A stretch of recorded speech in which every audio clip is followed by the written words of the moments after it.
Show sa SONA si Vice President Sara Duterte. Abala kasi siya sa ibang bagay, kaya't kahit sa TV o sa gadget, hindi raw siya makakapanood. At live mula sa Batasang Pambansa. Alam mo, tama lang na hindi umattend si BP Sara para sa akin. Sa mga nadinig kong SONA, parang ito yung pinaka-boring at saka talagang parang ang layo sa katotohanan. Nasa frontline ng balitang iyan si Ria Fernandez. Ria, anong ginawa ni VP Sara sa Bohol at sino-sino pa ang mga absent sa SONA kanina? Bok, hindi talaga sumipot dito sa ikatlong State of the Nation na address o SONA ni Pangulong Bongbong Marcos si Vice President Sara Duterte.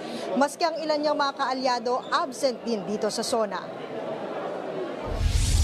No show sa ikatlong SONA ni Pangulong Bongbong Marcos kanina ang dati niyang running mate na si Vice President Sara Duterte. Yan ang dapat nating tingnang issue. Galit na si BP Sara. Hindi lang siya nag-attend, hindi pa siya nanood.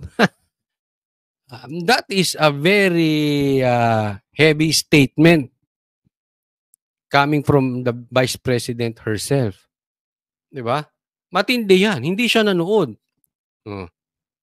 Kaya, eto na yun. Eto na yung inaantay natin. Ako'y masaya dahil sa wakas, nagsasalita na si BP Sara.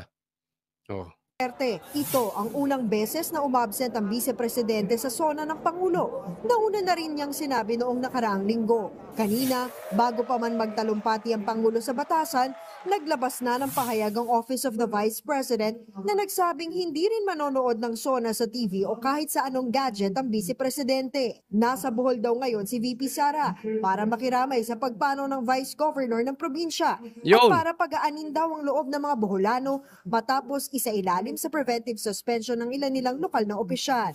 Busy ako sa mga activities dito sa Bohol today, simula kaninang umaga hanggang mamayang hapon, hanggang mamayang gabi. So, ito hindi ko sinisisi si BP Sara. Sa katunayan, sang-ayon ako sa ginawa niya.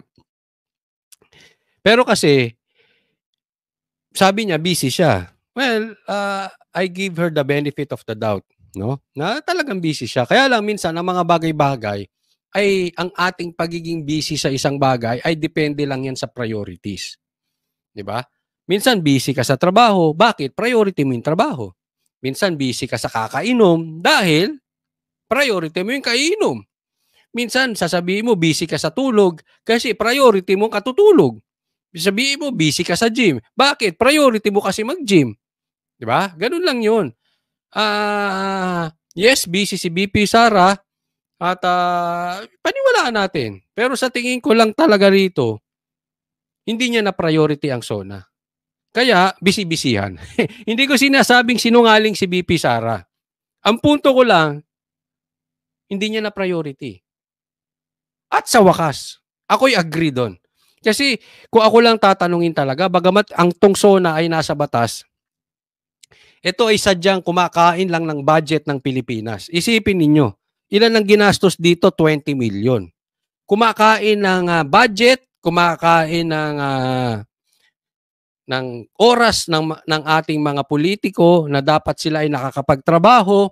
Ito ay kumakain lang ng kasinungalingan. Ito ay kumakain lang ng mga empty promises. Di ba? Wala eh. Para sa akin, ampaw. Anong naitutulong ng SONA? Diba? Bagamat hindi ako abogado, so obligado silang gawin yan. Hindi ko po sinisisi si Marcos dito, si Bonget. Pero siguro dapat in the future gawa na ng paraan, alisin na yung SONA. Nakikita nyo ba? May naitutulong ba itong SONA? Wala din eh. Puro kasinungalingan lang. Ang karamihang nangyayari dyan, grandstanding lang. Sabi nga sa interview namin kanina kay Prof. Ana, it's just a grandstanding. Sabi dito ni Drogon, pagtitipon-tipon ng mga buhaya. Pagandahan ng sugot. Pagandahan ng kasamang asawa. Mananalo ba kayo kay Cheese? Di ba? Wala eh.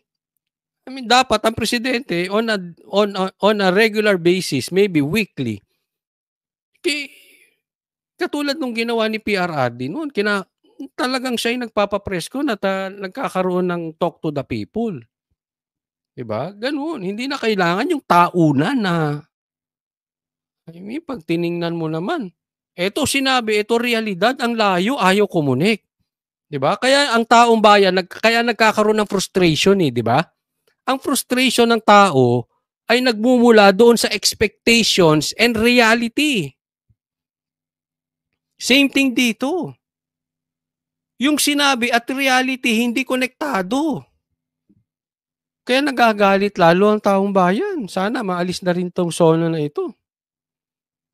Hindi ako manonood ng sorry. Para naman sa ibang senador, prerogative naman ni VP Sara ang pagdalo o pag-absent sa SONA. Ayon kay Senator Grace Poe, malinaw na indikasyon ito ng gusot ng Vice Presidente at ng Pangulo. Sana nga sa mga bagay na ganyan, maisulong pa rin natin kung anong makakabuti para sa ating bayan. Kung si Senator Joel Villanueva naman ang tatanungin, hindi rin daw pwede pilitin ang bise kung ayaw niyang pumunta. I Correct. see some differences Huwag niyong pilitin kung ayaw. in policies, in the way the government is being managed. So that's how I look at it. And there's nothing wrong about it. And as mentioned a while ago ni Senate President Escudero sa kanyang speech, importante na napagdedebatihan, importante na napag-aaralang gusto ang ating mga polisiya na sa ganoon ay sa huli ang taong bayan ang panalo dito. Si Senator Nancy Binay naman, ito lang ang naging reaksyon niya. Ganun talaga, di ba? Bukod kay Lalim.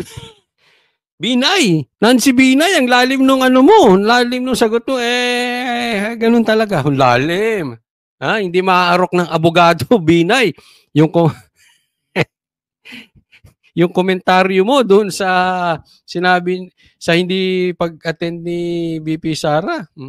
VP Sara, hindi rin dumalo sa SONA ang dalawang kapartido at kaalyado ng mga Duterte na sina Senator Ronald Bato de la Rosa at Senator Bongo. Pareho silang dumalo sa pagbubukas Yun na yun, ha? Yan yung sinasabi ko sa inyo. Ha? Tingnan natin si Senator Bato at si Senator Bongo na talagang kaalyado ng mga Duterte. Ayan na yun. Alam mo yung hindi pag-attend na yan, for whatever reason na sabihin nila, pasensya na po, Senator Bato at Senator Bongo, hindi ako naniniwala doon kung ano mang rason ginagawa ninyo. Sa akin, yan ay statement na kami sunod na sa yapak ni VP Sara. Yan ay pakikipag-alyado na at paninindigan sa mga Duterte. Sabi nga nung statement ni PRRD, sa Senado at sa Kongreso, ito na ang panahon na hindi ka pwedeng nasa gitna. Dapat, kino-call out nyo na ang pa-drug test ng presidente. Kino-call out nyo na yung mali. At ito, bagamat hindi naman nila directly sinasabi na magpa-drug test ang Pangulo, pero yung kanilang hindi pag-attend, may laman na po yan. Hindi na po maitatanggi yan, may laman na yan. At maraming salamat at naninindigan na si Senator Bato at si Senator Bongo. Yan na nga po, ulitin ko, yung dati naming sinasabi, lahat man ay may pagkakamali, but in the end, etong dalawang to, loyal talaga ito sa mga Duterte. Si Senator Bato at sa Senator Bongo. ng sesyon ng Senado kaninang umaga. Pero nataong may check-up daw si Senator Go ngayong hapon, habang wala namang binigay na rason sa pag-absent niya si Senator De La Rosa. Bok sa umpisa ng talumpati ni Pangulong Marcos, kapansin-pansin kanina na hindi nabanggit si Vice President Sara Duterte. Samantala, hindi rin nagpakita mga dating Vice Presidente na sina Leni Robredo at Jejo Marbinay dito sa SONA, pati ang kapatid ni VP Sara ni si Congressman Paulo Pulong Duterte. Ayun, si Pulong Duterte wala din. Ay, ayos, ha? Duterte no show din. Bok? Maraming salamat, Ria Fernandez.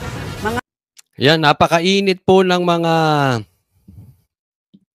mga usapin ngayong araw na ito at bukas sigurado ko iinit pa yan. And sana sumagot si Marcos and once and for all address this. i-address na ni President Marcos ng convincing itong kanyang ibinibintang sa kanya na pagiging addictus. Sagutin niya, oo, gumagamit ako. O hindi ako gumagamit. And then paliwanag. 'Di ba? Tapos I'll prove it. Yun. Pero abang-abang tayo dahil painit ng painit. Ulitin ko po, abang-abang po tayo sa Banateros Brothers dahil this week, magiging busy po ang Banateros. And kaliwat kanan po ang magiging meeting namin, no? So, abang nyo po, ay hindi ko po masabi kung saan po ito, no? Pero again, tuloy po ang laban. Hindi po tayo titigil. At tayo po ay nandito lang sa gedli ng mga Duterte. Nasa likod lang tayo ng mga Duterte. Ayan. Pangako po yan. Pangako yan.